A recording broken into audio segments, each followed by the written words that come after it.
అధ్యక్షుడైన రోజు నుంచి మన కార్యకర్తలకి అండగా, నాయకులకి అండగా, ఎక్కడ ఏ విషయం అవసరమన్నా కూడా పరిగెత్తుకుంటూ వచ్చి మనకి అండగా నిలబడుతున్నాడు. కాబట్టి కార్యకర్తలకు చెప్పేది ఒకటే, ధైర్యంగా ఉండండి. తప్పు చేసిన వాళ్ళు ధైర్యంగా ఉన్నప్పుడు తప్పు చేయని మనం, సంక్షేమం అభివృద్ధి చేసిన మనం ఎందుకు భయపడాలని కూడా ఈ సందర్భంగా తెలియజేసుకుంటున్నాం.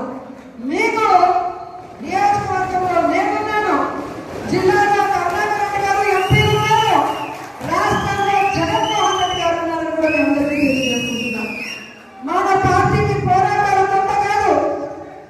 మన పార్టీ పోరాటంలో నుంచి పుట్టిన పార్టీ, ప్రజల కోసం పుట్టిన పార్టీ. ఈ రాష్ట్రాన్ని అభివృద్ధి చేయాలి అని ఏ కలవైతే వైఎస్ఆర్ గారు కన్నారో వాటన్నింటినీ కూడా 60-70 సంవత్సరాలు ఈ ప్రజలకు అందుబాటులోకి రావాలి అని పార్టీ పెట్టి మీకోసమే ముందుకు నడిచిన జగనన్న పార్టీ, ప్రజల పార్టీ, మన పార్టీ. ఎందుకు నేను ఇంతగా చెప్తున్నానంటే, ఈరోజు జగనన్న అనుకున్నవన్నీ సాధించాడు. ఆయన బిజినెస్ మ్యాన్ గా సక్సెస్ఫుల్, ఆయన ఫ్యామిలీ మ్యాన్ గా సక్సెస్ఫుల్, ఆయన సీఎం గా సక్సెస్ఫుల్. ఇంకేం అవసరం ఉంది? కానీ రాష్ట్రంలో కూటమి ప్రభుత్వం వచ్చిన తర్వాత వాళ్ళు చేస్తున్న అరాచకాలు, విధ్వంసాలు చూసి మనని నమ్మిన కార్యకర్తల్ని మనం కాపాడుకోవాలి, మన కోట్లేసిన ప్రజలకు మనం అండగా నిలబడాలన్న చిత్తశుద్ధితో ఆ రోజు నుంచి ఈ రోజు వరకు పని చేసుకుంటూనే వెళ్తున్నారు. అలాంటి వ్యక్తి కోసం మనం పని చేయాలన్నా మరి ఎవడో కేసు పెడతాడని ఒకడు, ఎవడో జైల్లో పెడతాడని ఒకడు ఉద్యోగం తీసేస్తాడని ఒకడు ఇలా భయపెడుతూ మనని ఇంట్లో కూర్చోబెట్టాలనుకుంటున్న కూటమి ప్రభుత్వానికి మనం చెప్పాల్సింది ఒకటే, నువ్వు కేసు పెడతావా పెట్టా, జైల్లో పెట్టా,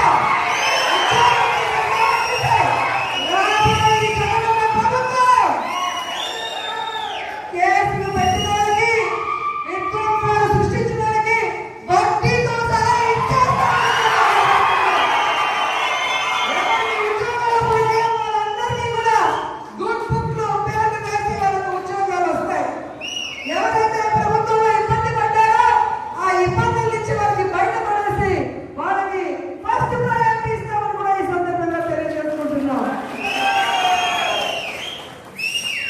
ఇప్పటికే జగన్మోహన్ రెడ్డి గారు ప్రకటించిన విధంగా రైతులకి అండగా రాష్ట్ర వ్యాప్తంగా మొన్ననే పోరాటం జరిగింది. రేపు ఈ విద్యుత్ బిల్లుల పెంపు మీద రాష్ట్ర వ్యాప్తంగా నియోజకాల వారీగా ఉద్యమం జరుగుతుంది. అందరూ కూడా వచ్చి ఆ ఉద్యమంలో పాల్గొనాలి అని ఈ సందర్భంగా తెలియజేసుకుంటున్నారు. అలాగే జనవరి 3వ తేదీ విద్యార్థుల కోసం ఫీజు రింబర్స్మెంట్ కోసం జగనన్న పిలుపునిచ్చాడు. అందులో కూడా మనం అందరం పాల్గొనాలి, ఈ ప్రభుత్వానికి బుద్ధి చెప్పాలని కూడా ఈ సందర్భంగా తెలియజేసుకుంటున్నాను. ఎందుకంటే మనం సైలెంట్ గా ఉంటే పచ్చ ఛానల్లో అబద్ధాలు చెప్పడం తప్ప ఇంకోటి చేయదు. ప్రజలు ఎలా ఇబ్బంది పడుతున్నారు, విద్యార్థులు ఎలా మోసపోయారు, మహిళలు ఎలా కన్నీళ్లు పెడుతున్నారో రాష్ట్రం అంతా తెలియాలి. ఒక ఉద్యమంగా ఈ కూటమి ప్రభుత్వాన్ని ముంచేయాలని కూడా ఈ సందర్భంగా తెలియజేస్తున్నారు.